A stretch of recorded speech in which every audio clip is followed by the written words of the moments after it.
ప్రపంచంలో ఎక్కడున్నా మీ గోత్రనామాలతో వేదమందిర్ నిర్వహించే ఆన్లైన్ పూజలు హోమాల ద్వారా దైవ అనుగ్రహాన్ని పొందండి.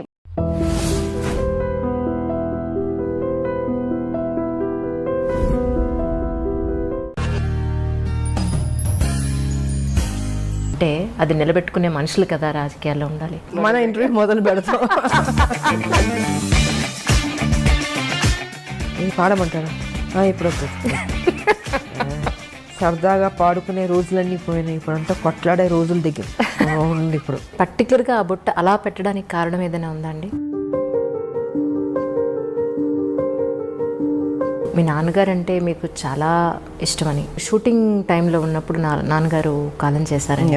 దేవాలయం షూటింగ్ చేస్తున్నాం. సో అక్కడ ఫాదర్కి చితి పెట్టడం సీన్ నేను ఆ సమయంలో ఏంటంటే ఇక్కడ సో ఇంకా అలాగా ఆయన చనిపోవడం జరిగింది. అయితే నిప్పురవ్వ సినిమా తర్వాత మళ్ళీ బాలకృష్ణ గారితో చేయకపోవడానికి అంటే తర్వాత స్టోరీ ఏమి సెట్ కాలేదంటారా? తర్వాత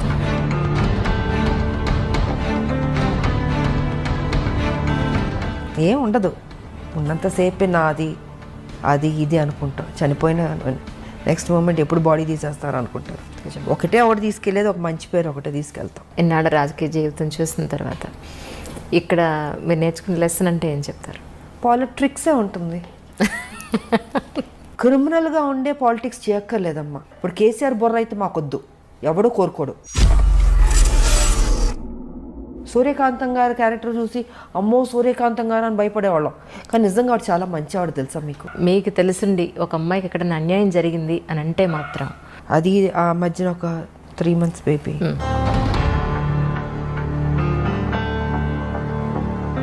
సమాజం పాడైపోయిందమ్మా చాలా బాగా. అంటే తల్లి తెలంగాణ పార్టీ ఎందుకు పెట్టాలనిపించింది? ఎందుకు టీఆర్ఎస్లో విలీనం చేశారు?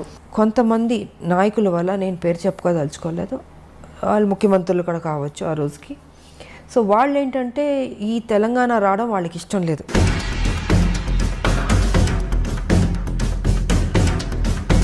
అక్కడితో ఆపలే, దాన్ని బతికిద్దామని నేను తల్లి తెలంగాణ పార్టీ పెట్టాను. కేసీఆర్కి ఏంటి, ఆయనకి ఈవిడ స్ట్రాంగ్గా వెళ్తుంటే ఒక మహిళగా ఈవిడ రేపు బలపడిపోతే నేను వెనక్కి అయిపోతానేమో. ఆయన అప్కమింగ్ అప్పుడు ఎందుకు లాగేస్తే బెటర్ కదా. ఆయన ఆలోచనలన్నీ నెగిటివ్ ఆలోచన చేపించి కొన్ని కుట్రలు చేసి ఇంకా కాన్వర్ట్ స్టేజ్లో నేను విలీనం చేయాల్సి వచ్చింది. సరే విలీనం చేశాను, పోనీ అక్కడైనా కరెక్ట్గా నన్ను ఉంచాడా, అక్కడ నన్ను కరెక్ట్గా ఉంచలేదని.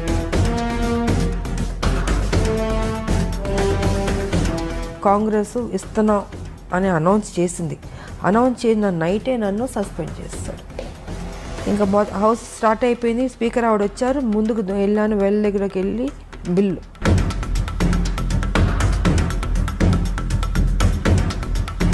ఈయన చూస్తే ఈయన లేడు. అంటే ఆ ఘట్టంలో కూడా ఈయన లేడు. తెలంగాణ రావాలని ఇంట్రెస్ట్ లేదు ఆయనకి. 1200 మంది చనిపోయారు, వాళ్ళ ఆత్మ శాంతించాలంటే అసలు సిసలైన తెలంగాణ రావాలి అనుకుంటే ఆ తెలంగాణ రాలే. దోపిడీ తెలంగాణ జరుగుతుంది. మీకు వయసు అయిపోయింది, ఇంకెంతకాలం బతుకుంటారు? ఇంత డబ్బు తిన్నారు కదా, ఏం చేసుకుంటాడు ఆయన చెప్పండి. మీ ఫ్యూచర్లో ఎలాంటి ప్రాజెక్ట్స్ అయితే మీరు ఒప్పుకునే అవకాశం ఉంటుంది? ఫ్యూచర్లో అంటారా, నాకు ఒకే ఒకటి ఉంది. ఏదో రొటీన్ సినిమాలు కాకుండా ఒక యాక్షన్ సినిమా చేద్దాం అని ఉంది నాకు.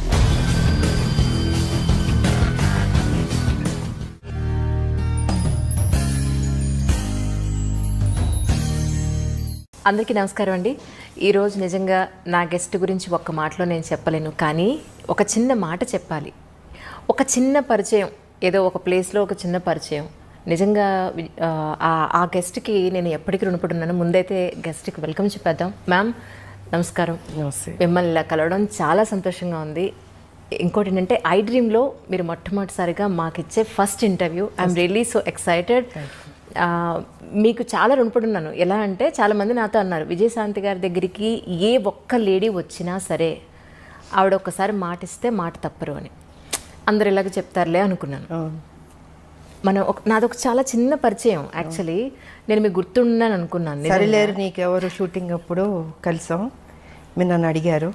Yes ma'am. సో అప్పుడు అడిగింది ఇప్పుడు కుదిరింది. నిజం మ్యామ్. నాకు ఎంత సంతోషం అంటే లాక్డౌన్లో మీ డోర్ కొట్టి మ్యామ్ ఇంటర్వ్యూ ఒకసారి గుర్తు చేద్దామని వచ్చానంటే మీరు ఇక్కడి నుంచి అంజలి నువ్వు నాకు గుర్తున్నావు, నేను నీకు ఇంటర్వ్యూ ఇస్తాను, మాట ఇస్తాను అని అన్నారు. మాట ప్రకారం అలాగే నిలబెట్టుకున్నారు. Thank you. నాకు ఇప్పుడు అనిపిస్తుంది ఏంటి అంటే మీలాంటి వాళ్ళు కదా నిజంగా రాజకీయాల్లోకి రావాలి. మాట ఇచ్చారు అని అంటే అది నిలబెట్టుకునే మనుషులు కదా రాజకీయాల్లో ఉండాలి. But really ma'am such a great meeting with you. Thank you. చాలా చాలా సంతోషంగా ఉంది. అది నేను నా సంతోషం చెప్పలేకపోతున్నా ఒక్క మాట. మన ఇంటర్వ్యూ మొదలు పెడతాం ఇలా ఇంటర్వ్యూ మొత్తం పూర్తనే ఉంటారు. రియలీ మ్యామ్ మ్యామ్ యాక్చువల్లీ మీ లైఫ్ని ఒక 3 పార్ట్స్గా తీసుకుంటే, ఒకటి మీ పర్సనల్ లైఫ్, 2 సినీ రంగ ప్రవేశం, 3 రాజకీయ జీవితం. ఈ మూడింటిని ఐ డ్రీమ్లో ఒక బయోగ్రఫీ లాగా కమింగ్ జనరేషన్స్ ఎప్పుడు ఆల్మోస్ట్ యూట్యూబ్లో 100 సంవత్సరాలు ఉంటుందట. సో దీని ఒక బయోగ్రఫీ లాగా తీసుకుని మీ జీవితంలో ఈ 3 ఎలిమెంట్స్లో ఇంపార్టెంట్ ఎలిమెంట్స్ని అలా డీటెయిల్డ్గా తీసుకుందనే ఉద్దేశంతో వచ్చిన కారణం. ఈ అవకాశాన్ని ఇచ్చిన మీకు నిజంగా చాలా చాలా ధన్యవాదాలు. ఒక్కసారి ఇప్పుడు దసరా నవరాత్రులు నడుస్తున్నాయి, చాలా డిఫరెంట్గా పెట్టారు బొట్టు. ఈ బొట్టుకి దసరాకి లేదు, నేను దీక్షలో ఉన్నాను. నేను ఆ పూజ చేస్తున్నాను, నేను నవరాత్రి పూజలు. సో కొన్ని పూజలు అంటే నేను డెఫినెట్గా నేను చేస్తూ ఉంటాను. సో ఇది నవరాత్రి కాబట్టి అమ్మవారికి ఆ దీక్షలో ఇంకా చేస్తున్నాను నేను. ప్రశాంతంగా ఉంటుంది మాకు, అంటే మార్నింగ్ అన్ని పూజలే ఉంటాయి కదా మాకు. గేట్ లోపలికి వస్తుంటేనే గేట్లోకి వస్తుంది ఒక ఫ్లేవర్, ఒక పువ్వుల వాసన, ఒక అగరబత్తి ధూపం. అది ఇల్లంతా మొత్తం పూజలు అగరబత్తులు అన్నీ ఉంటాయి. ఇంకా దేవుడు అంటే ఆ పూజ అంటే ఇంకా దానికి మనం టైం కేటాయిస్తూ ఉంటాం. కాకపోతే రాజకీయం మాకు ఉంటుంది, తప్పదు. సో దేవుడికి ఇవ్వాల్సిన సమయం ఆ సమయం నేను ఇచ్చేస్తాను. మార్నింగ్ నేను ప్రశాంతంగా ఉంటుంది ముందు. ఈ అంటే పర్టికులర్గా ఆ బుట్ట అలా పెట్టడానికి కారణం ఏదైనా ఉందా అండి? ఏమో నాకు తెలీదు. దేవుని దండం పెట్టుకుంటా అలా పెట్టేస్తాను అంతే. ఇలా పెట్టాలి అలా పెట్టాలని ఏమి ఉండదు. అది ఆ పూజ చేసినంతసేపు స్వామిలో ఆ లీనమైపోతున్నట్టు ఉంటుంది. సో అది అయిన తర్వాత ఆ అమ్మవారి దీవెనతో బుట్ట అలా పెట్టేసుకుంటాను. మరి అది అంటే సుమంగళీళ్ళు ఎప్పుడు ఇలా పెట్టాలి ఒకటి ఉంటుంది లెక్క, ఇదేమో అమ్మవారిది. అది ఒక్కసారి మీ ఫ్యామిలీ గురించి, అమ్మ నాన్న. ఫ్యామిలీ గురించి చెప్పాలంటే నేను, మా మదరు, మా ఫాదరు, ఒక అన్నయ్య, నలుగురమే. కథ ఫ్యామిలీ పరంగా చూసుకుంటే చాలా పెద్ద ఫ్యామిలీ. బట్ మా మదర్కి ఫాదర్కి నేను మా అన్నయ్య ఆయన జస్ట్ ఒక 2-3 years బ్యాక్ చనిపోయారు. సో నేను ఒక్కదానే ఉన్నాను. అండ్ ఇప్పుడు నేను నా భర్త, అంతే, ఇద్దరమే. చిన్న ఫ్యామిలీ ఇప్పుడు. కానీ మీ గురించి తెలుసుకోవాలి ఇంటర్వ్యూ కోసం అన్నప్పుడు నాకు యూట్యూబ్లో చాలా వీడియోలు మీ నాన్నగారు అంటే మీకు చాలా ఇష్టమని, మీరు షూటింగ్ టైంలో ఉన్నప్పుడు నాన్నగారు కాలం చేశారని, దాన్ని అసలు ఆ టైంలో మీరు కళ్ళు తిరిగి పడిపోయారని కూడా కొన్ని వీడియోలో చెప్పడం జరిగింది. ఒక్కసారి నాన్నగారి గురించి తెలుసు. యాక్చువల్గా దేవాలయం షూటింగ్ చేస్తున్నాం, అమరావతి, గుంటూరు నుంచి అమరావతి. సో అక్కడ షూటింగ్ చేస్తుంటే అక్కడ ఏంటంటే ఫాదర్కి చితి పెట్టడం సీను, టి కృష్ణ గారు డైరెక్షన్, దేవాలయం, శ్రవణ్ బాబు గారిని. సో అక్కడ ఫాదర్కి చితి పెట్టడం సీన్ నేను వెళ్ళి కూతురు చితి పెడుతుంది. ఆ సమయంలో ఏంటంటే ఇక్కడ చెన్నైలో అప్పుడు మా నాన్నగారు పోవడం జరిగింది. నాకు తెలీదు, చెప్పలే, టి కృష్ణ గారు ఎవరు చెప్పలే. సరే ఈవినింగ్ షూటింగ్ అంతా అయిన తర్వాత ఇన్ఫర్మేషన్ వచ్చింది. ఇప్పుడంటే మనకు సెల్ ఫోన్స్ ఉన్నాయి, అప్పుడంతా ల్యాండ్ లైన్, టైం పట్టేది, దొరికేది కాదు. ఐ థింక్ 6:37కి టి కృష్ణ గారికి వచ్చింది మెసేజ్, ఇలాగా ఫాదర్ పోయారు అనేసి. సో ఆయన ఏం చేశారంటే పోయారని చెప్పలే నాకు. నైట్ షూటింగ్ ఉండింది, డే అంతా శ్మశానంలో షూటింగు, నైట్ వచ్చి ఈ దశావతారాలు పాటలు తీస్తున్నాం అది. సో దానికి నేను డ్రెస్ చేంజ్ చేసుకోవడానికి క్లాసికల్ డ్రెస్ చేసుకుని రెడీ అయ్యి వస్తున్నాను. టి కృష్ణ గారు అన్నారు, ఇలా నాన్నగారికి బాగాలేదంట, బయలుదేరమ్మన్నారు అన్నారు. అంతే చెప్పారు. ఏమైందంటే లేదు బాగాలేదన్నారు, అంతే, టెన్షన్ ఏం అవ్వబాకమ్మా, బాగాలేదన్నారు అన్న. సరే ఆల్మోస్ట్ అన్ని ట్రైన్లు వెళ్ళిపోయినాయి. నైటు అంటే అమరావతి నుంచి గుంటూరుకు రావాలి కదా, వచ్చేటప్పటికి 11-12 అయినట్టుంది నాకు. ఇంకా 12 లాస్ట్ ఒక ట్రైన్ ఉండింది, ఆ ట్రైన్ పట్టుకుని నేను చెన్నైకి వచ్చాను. చెన్నైకి వచ్చి ఇంటికి వచ్చి చూసేటప్పటికి నాన్నగారు పడుకొని ఉన్నారు. నాకేం అర్థం కాలే, అట్లా టోటల్గా అప్సెట్ అయిపోయి మధుర అక్కడ కూర్చున్నారు. ఆవిడ వస్తుంది, నాకేం అర్థం కావట్లే. ఎందుకంటే మా నాన్నగారు అంటే చాలా ఇష్టం నాకు నిజంగా. సో ఇంకా అలాగా ఆయన చనిపోవడం జరిగింది. అండ్ దాని తర్వాత మళ్ళీ 1 year గ్యాప్లో మా మదర్ పోయారు. అంటే ఒక దెబ్బ మీద ఇంకొక దెబ్బ. ఆ ఏజ్ చిన్నపిల్లని ఏం తెలుస్తుంది మనకి. తల్లిదండ్రులు ఉండాలని కోరుకుంటాం. అలాంటిది నాన్నగారు ఎన్నో కళ్ళుగా అన్నారు నా కూతురు పెద్ద స్టార్ అవ్వాలి అనేసి. సో ఆ టైం అప్కమింగ్ స్టేజ్ అప్పుడంతా. ఆ సమయంలో ఆయన లేకపోవడం అన్నది పెద్ద సెట్ బ్యాక్ నాకు, నా జీవితంలో పెద్ద బ్లో నాకు. ఇంకా అక్కడి నుంచి మళ్ళీ కోలుకుంటూ మళ్ళీ ముందుకెళ్తుంటే మళ్ళీ మా మదరు.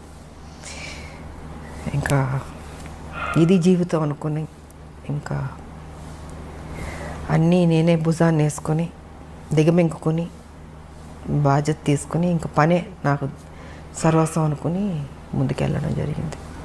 అలా జరిగింది మా మదర్ ఫాదర్ది. కానీ ఒక ఆడపిల్లకండి, అంటే అబ్బాయి సొసైటీలో ఏది ఉన్నా, ఎవరి సపోర్ట్ ఉన్నా లేకపోయినా ఈజీగా అమ్మాయితో కంపేర్ చేస్తే ఈజీగా గెటన్ అయిపోగలుగుతాడు. కానీ ఒక అమ్మాయికి పేరెంట్స్ సపోర్టు, పేరెంట్స్ తర్వాత ఒక మంచి భర్త సపోర్ట్ లేకపోతే అంత ఈజీగా ఏ ప్రొఫెషన్లో ఉన్నా పైకి రావడం ఈజీ కాదమ్మా, చాలా టఫ్ అది. కాకపోతే నాకేంటంటే ఫస్ట్ మదర్ ఫాదర్ పోవడం వల్ల లైఫ్ విలువ, వాల్యూ, బాధ్యత అన్నీ ఆటోమేటిక్గా దేవుడు నాకు తెలిసేటట్టు చేశాడు అనిపిస్తుంది. సో రైట్ టైంలో ఒక ఏజ్లో మ్యారేజ్ కూడా, అది కూడా నాకు దేవుడు చేశాడన్నదే. ఎవరు లేరు కదా పెద్దలు, ఇలాగ ఈ అమ్మాయికి పెళ్లి సంబంధం చూడాలి, ఈ అబ్బాయికి పెళ్లి చేయాలి అనేది చెప్పేవాళ్ళు లేరు, చూసేవాళ్ళు లేరు. నాకు ఉన్న తల్లిదండ్రులు నిద్రపోయారు.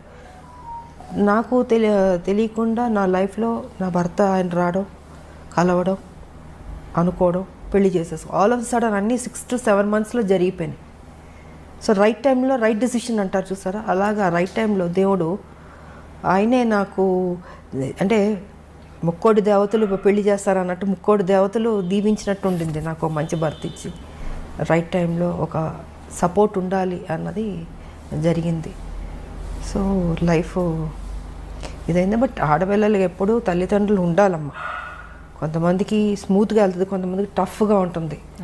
సో నాకేంటి అన్నీ దెబ్బలే కదా జీవితంలో, అన్నీ స్మూత్గా ఎప్పుడు లేదు నా లైఫ్. అన్నీ టఫ్గా దెబ్బలు తింటూ నేర్చుకుంటూ ముందుకు వెళుతూనే అనుకున్నది సాధించాను. కాబట్టి మా ఫాదర్ ఒక కోరిక నేను నెరవేర్చాను, పెద్ద స్టార్ అవ్వాలన్నది. దాని తర్వాత మా భర్త సేమ్ అదే బాధ్యత ఆయన తీసుకుని, ఆయన కూడా అక్కడితో ఆపలే. పెళ్ళైన తర్వాత ఏదో ఇంట్లో కూర్చోబెట్టడం లేదు, ఆయన కూడా ఆ బాధ్యత తీసుకుని, ఆ టాలెంట్ ఉన్నవాళ్ళు ఇంట్లో ఉండకూడదు అన్నది ఆయన ఆలోచన కూడా. సో ఆయన కూడా దాన్ని అలా కంటిన్యూ చేసి మీకు కర్తవ్యం అన్నది ఆయన ప్రొడ్యూస్ చేసి, సో ఒక హీరో ఇమేజ్ తీసుకొచ్చింది మా భర్త. అంటే తను ఓన్లీ ఒక హౌస్ వైఫ్లో లేకపోతే ఈ గ్లామరో ఇలా కాదు, ఇంకేదైనా కొత్తగా చేద్దామని పోలీస్ ఆఫీసర్ది కర్తవ్యం అన్నది ఆయన ప్రొడ్యూస్ చేశారు. ఇంకా దాని తర్వాత లేడీ అమితాబ్, ఇవన్నీ వచ్చినాయి. అండ్ ఓసే రామలం, అదే పెళ్లి చేసేసుకున్న తర్వాత ఇంట్లో కూర్చుని ఉంటే కర్తవ్యం ఉండేది కాదు, ఓసే రామలం ఉండేది కాదు, ఆ హీరో ఇమేజ్ వచ్చేది కాదు. సో క్రెడిట్ ఐ థింక్ మా హస్బెండ్కి ఇవ్వాలి నేను. జనరల్గా మనకు ఉంటాం, చాలే పెళ్లి చేసుకున్నాం సెటిల్ అయిపోదాం అనుకుంటాం, కానీ అలా అనుకోలేదు. ఇంకా అది కూడా కాదు, దాని తర్వాత మళ్ళీ పాలిటిక్స్ కూడా నా మనసులో ఉంటుంది మనకి, కాకపోతే అవన్నీ జరుగుతాయా అని ఒక డౌట్ కూడా ఉంటుంది. కానీ వెనక నేను సపోర్ట్ చేసి ముందుకు నడిపిస్తూ, ఈ దారిలో వెళ్ళు, ఈ దారిలో నువ్వు చేయి, నీ డ్యూటీ నువ్వు కరెక్ట్గా చేయి, ఆటోమేటిక్గా అన్నీ సర్దుకుంటాయి, మంచి జరుగుతాయి అన్నది ఆయన చెప్పింది. ఇంకా అలాగా. కానీ ఒక విమెన్ ఏ ఇండస్ట్రీలో ఉన్నా సరే ఒక ఇమేజ్ తెచ్చుకోవడం, వాళ్ళకంటూ ఒక గుర్తింపు తెచ్చుకోవడం అనేది చాలా కష్టం. అందులో గ్లామర్ ఫీల్డ్లో, ఫిల్మ్ ఇండస్ట్రీలో ఒక హీరో ఇమేజ్ అనండి, అది కమర్షియల్గా అయినా సరే లేదంటే ఒక వాల్యుబుల్ పాయింట్లో అయినా సరే, మీరు ఒక హీరో ఇమేజ్ని అప్పట్లోనే హీరోలతో సమానంగా మీరు రెమ్యునరేషన్ పాయింట్ ఆఫ్ వ్యూలో కానీ, మీ ఒక మాటకు విలువ కానీ అప్పుడు మీరు అంతా సంపాదించుకోవడం అనేది మామూలు విషయం కాదు యాజ్ ఎ విమెన్. సో అదంతా ఈజీ అండి. ఒక అమ్మాయికి ఒక హీరో ఇమేజ్ని తీసుకొచ్చి ఫస్ట్ థింగ్ ఏంటంటే మనం మెంటల్గా ప్రిపేర్ అవ్వాలి. హీరోలు ఫైట్ చేసేది మనం చూస్తాం. ఇప్పుడు మేము హీరోలు పక్కన చేసేటప్పుడు కొన్ని సీన్స్లో వచ్చి హీరో ఫైట్ చేస్తుంటాడు, మనం రియాక్షన్ ఇవ్వాలి. అప్పుడు అనిపించేది అయ్యో పాపం ఇంత కష్టపడుతున్నారు, ఇంత ఎగురుతున్నారు, కొడుతున్నారు, దెబ్బలు తగులుతుంటాయి వాళ్ళు కూడా. అలాంటిది నాకు వచ్చేటప్పటికి అసలు ఫస్ట్ నాకు కొంచెం టైం పట్టింది నేను అడ్జస్ట్ అవ్వడానికి. అంటే ఆ ప్యాటర్న్లోకి తీసుకురావడం, నా ఫిజిక్ కావచ్చు, నా ఆ స్టైల్ కావచ్చు, ఒక మహిళలా చేసినట్టు ఉండకూడదు. అంటే ఒక హీరో ఒక రఫ్ అండ్ టఫ్ ఆ బాడీ లాంగ్వేజ్ తెచ్చుకోవాలి, దాంట్లో ఇమిడిపోవాలి. సో ఇట్ టుక్ టైం నాకు అది అడ్జస్ట్ అవ్వడానికి. అండ్ ఫస్ట్ పిక్చర్కి నా ఫైట్స్కిను సెకండ్ థర్డ్ దానికి ఇంప్రూవైజ్ చేసుకుంటూ వెళ్ళాను. సో ఇంకా దాని తర్వాత ది బెస్ట్ అన్న పేరు తెచ్చుకున్నాను నేను. అండ్ ఇంకోటి ఏంటంటే ఎందుకు చేయలేము, మనం చేద్దాం, రిస్క్ అయినా పర్లేదు. అప్పుడు మాకు ఈ గ్రాఫిక్స్ అంత లేదు. సో ఏదన్నా కూడా ఒరిజినలే ఉండదు, డూప్ లేకుండా చేసేదాన్ని. చేద్దామని మాస్టర్లతో కన్విన్స్ చేసి ఇంకా సాహసాలే అన్నీ. ఎంత 20 అడుగులో 30 అడుగులు దూకమన్నా దూకేవాళ్ళం. మళ్ళీ గన్ ఒకటి పట్టుకుని దాంతో షూట్ చేసుకుంటూ, మామూలు కాదు అసలు. సో ఇలాగా ఇంప్రూవైజ్ చేసుకుంటూ ఇంకా బెటర్మెంట్ చేద్దాం అన్నది సినిమా నుంచి సినిమాకి బెటర్ అయింది నాకు. సో నన్ను నేను ప్రూవ్ చేసుకోగలిగాను. ఒక యాక్షన్ హీరోలే కాదు, హీరోయిన్ కూడా చేయగలుగుతుందని. మళ్ళీ దాంట్లో స్టైల్ ఉండాలి, అందం ఉండాలి. ఏదో కొట్టామన్నట్టు కాకుండా ఎక్స్ప్రెషన్ ఉండాలి, బాడీ లాంగ్వేజ్ కరెక్ట్గా ఉండాలి, ఫినిషింగ్ బాగుండాలి. అది డ్యాన్స్ కావచ్చు, ఫైట్స్ కావచ్చు, ఏదైనా బ్యూటీ ఉండాలి, న్యాచురల్గా ఉండాలి, ఆర్టిఫిషియల్గా ఉండకూడదు. ఏదో ఇప్పుడు జంప్ చేయమన్నారు ఇలా జంప్ చేయడం కాదు, ఒరిజినల్గా జంపింగ్ లానే ఉండాలి, రఫ్ లుక్ ఉండాలి. సో ఇలాగ నా బాడీని నేను మలుచుకుంటూ చేశాను నేను. కానీ ఫిల్మ్ ఇండస్ట్రీలో ఒక అమ్మాయికి గ్లామర్ పాత్రలు జనరల్గా అందరికీ వస్తుంటాయి. కానీ ఆర్టిస్ట్ వాళ్ళలో ఉన్న నటనని బయటికి తీసుకురాగలిగే డైరెక్టర్లు కానీ, అలాంటి సినిమాలు కానీ, అలాంటి కథలు కానీ, you are really so blessed. ఒక స్వయం కృషి తీసుకున్న, వందే మాతరం తీసుకోవాలంటే టి కృష్ణ గారు అండి. అవునండి. ఆయనకి నేను రుణపడి ఉన్నాను, థ్యాంక్స్ చెప్పుకోవాలి. ఎందుకంటే ఆయన ఎక్కడున్నా ఆయన బ్లెస్సింగ్స్ ఉన్నాయి.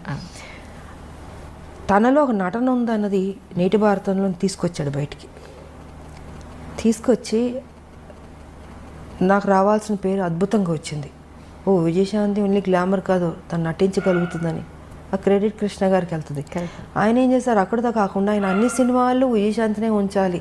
అంటే ఆయన మైండ్ సెట్లో ఏముంది, ఓ రెవల్యూషనరీ ఫిలిమ్స్ అంటే అది తను సూట్ అవుతుంది, ఆయన రాసుకున్న కథకి ఆ పాత్రకి తను న్యాయం చేయగలుగుతుంది, తన ఎక్స్ప్రెషన్స్ బాగా రాబట్టగలుగుతుంది, సో బాగుంది అన్నది ఆయన మైండ్లో పెట్టుకుని ప్రతి సినిమాకి ఇంక తనే ఉండాలి, శాంతమ్మే ఉండాలి. ఆయనతో ఆప్యాయతగా పిలిచాడు శాంతమ్మని.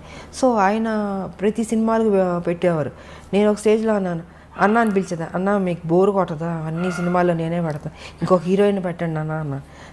లేదు శాంతమ్మ నువ్వే చేయాలి, నువ్వే బాగా చేస్తున్నావు అనేసి. ఒక స్టేజ్లో అయితే ప్రతిఘటన అయితే నేను అన్నాను, కథ విన్నాను బాగుంది, బట్ నాకు డేట్లు కుదరలేదు, టోటల్గా బిజీగా ఉన్నాను.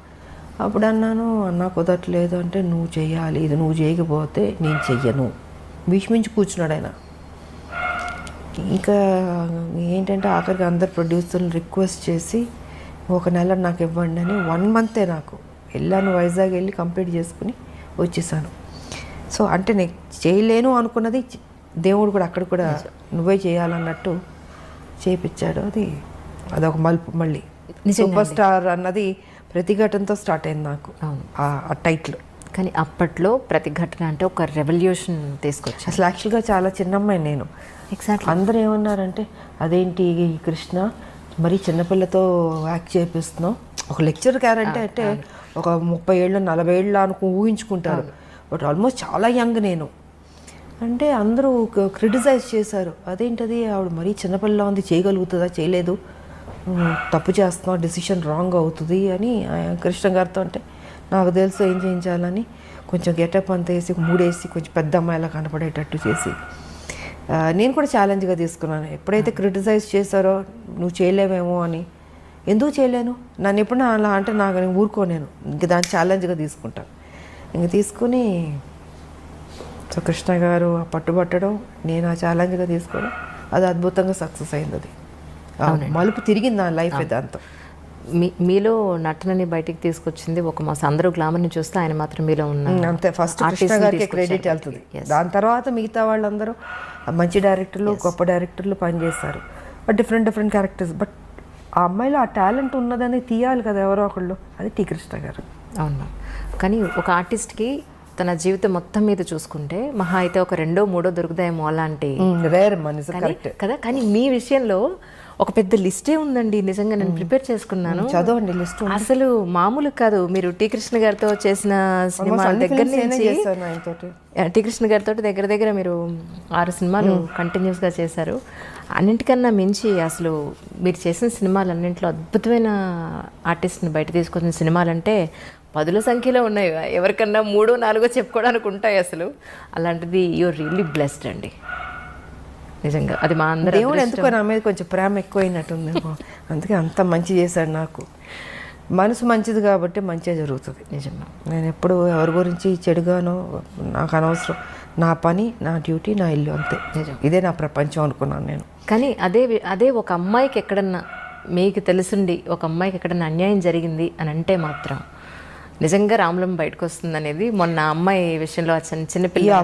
అది మహిళలకి ఎప్పుడు న్యాయం జరగాలనేది మాత్రం నేను ఫస్ట్ నుంచి పోరాడుతూనే ఉన్నాను. నా వాయిస్ రేస్ చేశాను. నేను బాధగా ఉంటుంది, ఎందుకంటే ఒక మహిళగా నాకు తెలుసు ఆ కష్టాలు ఎంత కష్టపడితే కానీ పొజిషన్కి రారు, ఎంత స్ట్రగుల్ అవ్వాల్సి వస్తుంది.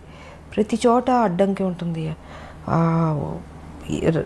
అంటే మన ప్రొఫెషన్లో ఏ ప్రొఫెషన్ ఎన్నుకున్నా దాంట్లో అచీవ్ చేయడానికి అడ్డుపొల్లలు వేస్తూ ఉంటారు, వెనక్కి లాగుతుంటారు. సో ఆ పెయిన్ కానీ నాకు తెలుసు. అది కాక మొన్న జరిగిన ఇన్సిడెంట్ అయితే అది మరీ దారుణం అమ్మ. నాకు నిజంగా అది ఆ మధ్యన ఒక 3 months బేబీ, మళ్ళీ అది రిపీట్ చేయాలంటే మళ్ళీ నా మూడ్ పాడైపోద్ది. అది అంటే ఎలాంటి ప్రపంచం ఎలాగైపోతుంది, బాగుపడద్దు అనుకుంటే ఇంకా వర్స్ట్ అవుతుంది ఏంటి అన్నది నిజంగా బాధగా ఉంది. అది తెలియదు మరి మారాలమ్మా. అదే మొన్న చాలా రోజుల తర్వాత మీరు ఆ ఇష్యూ గురించి ఆ శవం అతనిది కాదు, మీరు అసలు ఏం చేశారో చెప్పండి అని డిపార్ట్మెంట్ వాళ్ళు. బికాస్ ఫస్ట్ లేదంటారు, కాస్త ఉందంటారు. అంటే ఒక వ్యక్తిని పట్టుకోవడానికి ఎందుకు ఇంత గేమ్ అనేది నేను చెప్పదలుచుకుంది ఆ రోజు. అండ్ నిజంగా నడి రోడ్డు మీద చంపాలి వాడిని, అంత కోపం వచ్చింది నాకు. సరే, ఇంకా వీళ్ళు చేసే పోలీసులు చేసే గేమ్ అన్నీ చేస్తుంటారు, ఎన్కౌంటర్లు చేస్తారు, అన్నీ చేస్తారు. బట్ ఏదైనా అది కరెక్ట్ కాదమ్మా. అది వాళ్ళకి ఎలా వస్తుంది ఈ ఆలోచన తెలియట్లేదు నాకు. పాప ఆ తల్లిదండ్రులు నిజంగా, ఆ తల్లి నేను ఓదార్చలేకపోయినా ఆవిడ కంటిన్యూస్ ఏడుస్తూనే ఉంది. ఆ పెయిన్ ఎంత ఉంటుందమ్మా నిజంగా, చాలా బాధ వేసింది నాకు. అండ్ నాకు వచ్చిన కోపాన్ని వాడిని అక్కడే పట్టుకుని కొడదామా చంపుదామా అని అంత కోపం వచ్చింది నాకు నిజంగా.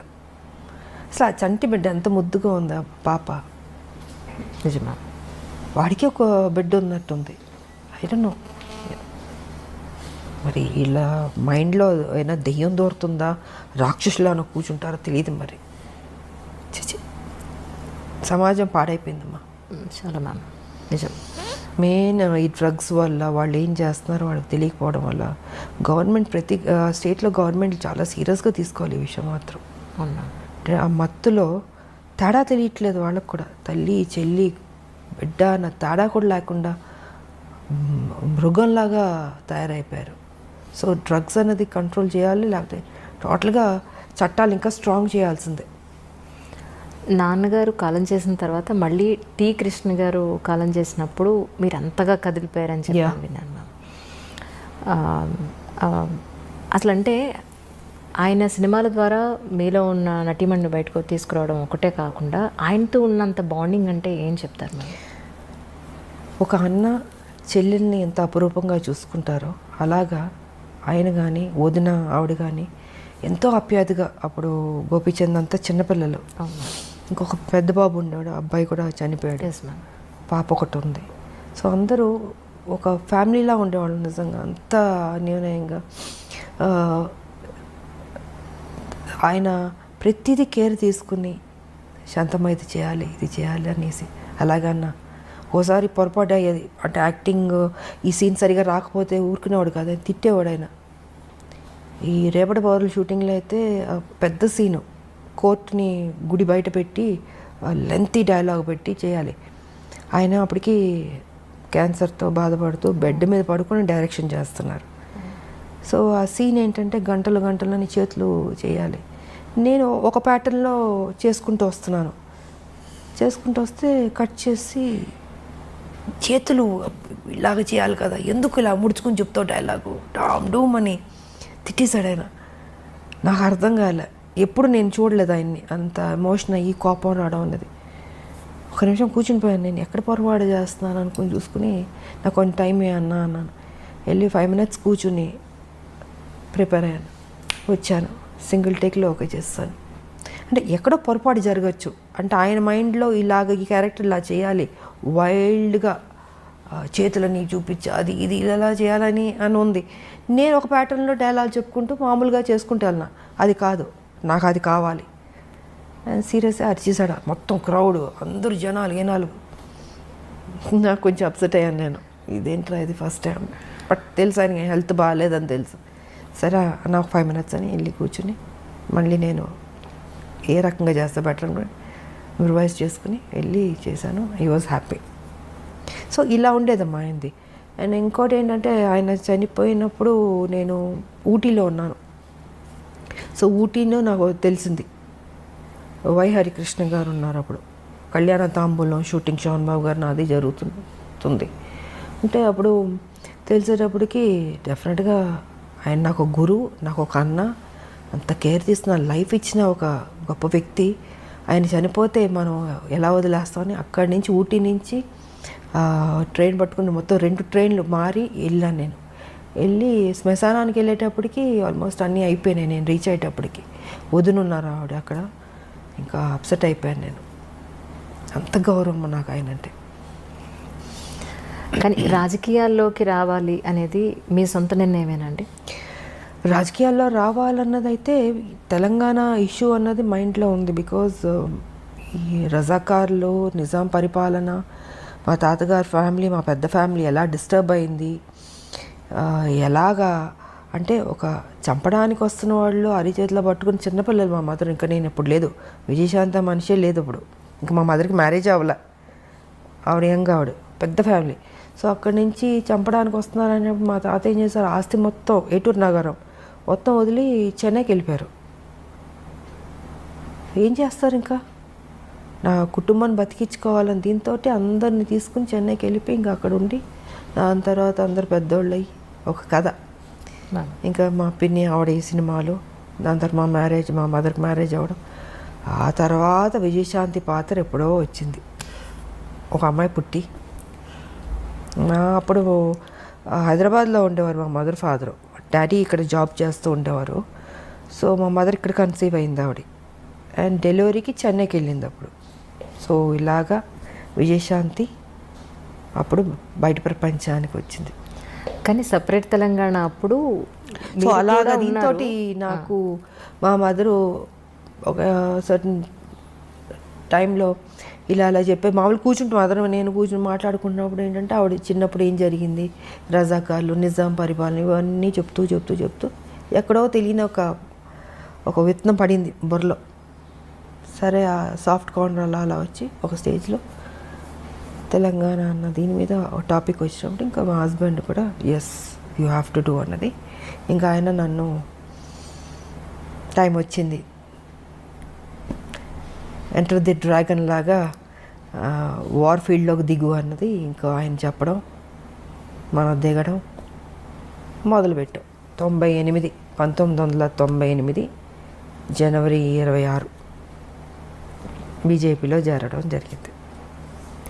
కానీ బాలకృష్ణ గారితో, చిరంజీవి గారితో ఎక్కువ సినిమాలు చేశారు. ఆల్మోస్ట్ 17-18 సినిమాలు దగ్గర. ఒక సినిమా అటు ఇటులో. చిరంజీవి గారితో ఎక్కువ, బాలయ్య ఇద్దరు ఎక్కువ. జస్ట్ 1 or 2 మూవీస్, పెద్దగా డిఫరెన్స్ కూడా ఏం. అయితే నిప్పురవ్వ సినిమా తర్వాత మళ్ళీ బాలకృష్ణ గారితో చేయకపోవడానికి అంటే తర్వాత స్టోరీ ఏమి సెట్ కాలేదంటారా? తర్వాత చేయకపోవడానికి కానీ ఎవరితో చేయకపోవడానికి కాదమ్మా, పరిస్థితులను బట్టి ఆ రోజుకి వేరే సినిమాల కమిట్మెంట్లను బట్టి. ఇప్పుడు ఒక సినిమా వచ్చినప్పుడు మనం చేయగలుగుతాం, బాగుంటే చేస్తాం, అలాగా ఆ తర్వాత మళ్ళీ నాకు నా ఇమేజ్ డిఫరెంట్గా వెళ్ళి కొంచెం ఆ హీరో ఇమేజ్ వచ్చేటప్పటికి నేను ఇంకెక్కువ హీరోయిన్ సబ్జెక్ట్స్ మీద ఆ హీరో ఫిల్మ్స్ లాగా ఎక్కువ చేయాల్సి వచ్చింది. సో కుదరలేదు నాకు, ఇంకా రెమ్యునరేషన్లు పెరిగిపోయినాయి.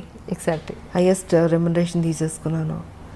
సో న్యాచురల్గా నేను ఒక హీరో అయిపోయాను కాబట్టి ఇంకా నా సినిమాలు నేను చేసుకుంటూ ముందుకు వెళ్ళాల్సి వచ్చింది. అలాగా గ్యాప్ వచ్చింది, అంతేగాని ఇంకేం లేదు. ఒక హీరోయిన్గా అప్పటి వరకు హీరో పక్కన హీరోయిన్గా యాక్ట్ చేసిన ఒక heroine, top most heroine.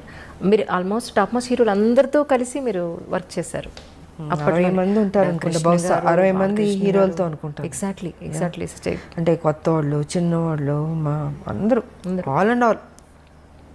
So అలాంటి ఒక హీరోయిన్ తర్వాత మిమ్మల్ని బేస్ చేసుకుని స్టోరీస్ రావడం అనేది మొదలయ్యేది. దాని తర్వాత అలాంటి హీరోయిన్ని మళ్ళీ ఒక హీరో పక్కన పెట్టడం అని అంటే అది ఆల్మోస్ట్ ఇద్దరు హీరోల బరువు. ఒక మాట చెప్పాలంటే అది కథాపరంగా కానీ ఆర్థికంగా అంటే హీరో ఇమేజ్ వచ్చిన తర్వాత కూడా గ్యాంగ్ లీడర్ చేశాను కదా. గ్యాంగ్ లీడర్ చేశాను, మెకానికల్ అల్లుడు చేశాను. సో చేశాను నేను, బట్ ఎక్కువ దాని మీద నేను ఫోకస్ పెట్టాను. ఇంకా హీరో ఇమేజ్ ఒకటో రెండో తప్ప, ఇంకా దాని తర్వాత కుదరలే. ఒక హీరోయిన్కి హీరోయిన్ సెంట్రిక్ మూవీస్ రావడం అనేది ఇక అది పీక్ పరాకాష్ట అంటారా మీ ఉద్దేశ ప్రకారం? అంతే కదా. నేనే ఊహించుకోలేదు అసలు నా లైఫ్లో ఇలాగ ఒక హీరో ఇమేజ్ వస్తుంది, నేను యాక్షన్ సినిమాలు చేస్తాను, ఎంత రిస్క్ తీసుకుంటాను, ఎంత హైయెస్ట్ పేడ్ హీరోయిన్ అవుతాను, నేను నా లైఫ్లో నేను ఊహించలేదు. నిజంగా అది గాడ్ గిఫ్ట్ అనే చెప్పాలి. ఇప్పటికి ఇది ఎలా జరిగిందో నేను అనుకుంటాను అప్పుడప్పుడు కూర్చున్నప్పుడు, ఇది నిజమేనా, ఇది ఎంత మాయా. ఒక్కోసారి బట్ అది మాయే, లైఫ్ అంటే మాయే, ఏం ఉండదు. ఉన్నంతసేపే నాది అది ఇది అనుకుంటాం, చనిపోయిన నెక్స్ట్ మూమెంట్ ఎప్పుడు బాడీ తీసేస్తారు అనుకుంటారు. సో ఏది తీసుకెళ్ళాం మనం, ఒకటే తీసుకెళ్ళేది ఒక మంచి పేరు ఒకటే తీసుకెళ్తాం. ఉన్నంత వరకు మంచి చేసామా, ఎగ్జిట్ అయ్యామా, అదే చూసుకోవాలి. 10 మందికి ఉపయోగపడాలి, ఆ హెల్పింగ్ నేచర్ ఉండాలి. ఏది తీసుకెళ్ళినప్పుడు ఎందుకు స్వార్థం ఎందుకు ఉండాలి, ఎందుకు పిసినారులా ఉండాలి? 10 మందికి అన్నం పెట్టండి, కష్టం ఉన్న వాళ్ళని ఆదుకోండి. మీరు చనిపోయేటప్పుడు ఏమో తీసుకెళ్ళరు కదా, మరి ఎందుకు ఆ మెంటాలిటీ ఎందుకు అలా ఉంటుంది మీకు? అది కరెక్ట్ కాదనేది నేను చెప్పదలుచుకుంది. 10 మందికి ఉపయోగపడి 10 మందికి కష్టంలో ఆదుకున్నా అనుకో, మనం చనిపోయిన తర్వాత అయ్యో మంచోళ్ళ ఆవిడ మంచిది, మంచి చేసింది, అదొక్కటే తీసుకెళ్తాం. నిజం. మనకు కూడా తృప్తి ఉంటుంది జీవితంలో, బతుకున్నంత వరకు మంచి చేసాము, దేవుడా నాకు ఇంత చేస్తావు, నేనేం చేశాను, సమాజానికి ఏం చేశాను అన్నది ఉంటుంది కదండి. సో ఆ సమాజానికి ఏం చేయాలన్నది రాజకీయ పరంగా చేయగలుగుతాం, లేదా సోషల్ వర్క్ చేయగలుగుతాం. సోషల్ వర్క్ చేశాను, రాజకీయ పరంగా నేను చేసుకుంటూ వెళ్ళాను. బట్ దాని పెద్ద ఆర్భాటంగా పబ్లిసిటీలు చేసుకుని నాకు నచ్చదు. మొన్న కూడా మీ పుట్టినరోజు నాడు ఎంతమంది వచ్చారు మ్యామ్ ఆ రోజు? నేను చెప్పాను, నేను చూపించుకోను. అవును, నాకెందుకు అది పబ్లిసిటీ చేస్తుంటే నువ్వు నిజంగా సేవ చేసినలాగా ఉండదు, స్వార్థం కోసం అన్నట్టు ఉంటుంది. సో అందుకే వదిలేయండి, నాకు తోచింది నేను చేసుకుంటూ వెళ్ళిపోతుంటాను అన్నది నా ఆలోచన విధానం. తల్లి తెలంగాణ పార్టీ కింద మీరు చాలా వైద్య సేవలు కూడా అందించారు అప్పట్లో. సో దాని గురించి కూడా ఎక్కడ మీరు ఎప్పుడూ చెప్పుకోలేదు. అదే నేను చెప్పనమ్మా, చదివించేవాళ్ళని చదివిస్తాం, ఇంకా ఆర్థిక పరంగా అందిస్తాం, ఇవి చాలా రకరకాలు ఉంటాయి, మళ్ళీ చెప్పుకోవడం ఎందుకు వేస్ట్. సో నాకు తృప్తి, నా జీవితంలో ఇది ఒక మంచి చేస్తాను, ఒక చిన్న సాటిస్ఫాక్షన్. నాకు ఎవరికైనా ఏదైనా చేస్తే ఎందుకో తెలియదు, ఒక ఆనందం వస్తుంది. నాకు చేసుకోవడం కన్నా ఎదుటి వాళ్ళు చేస్తే సంతోషపడతాను నేను. సో నా లైఫ్ పద్ధతి అది.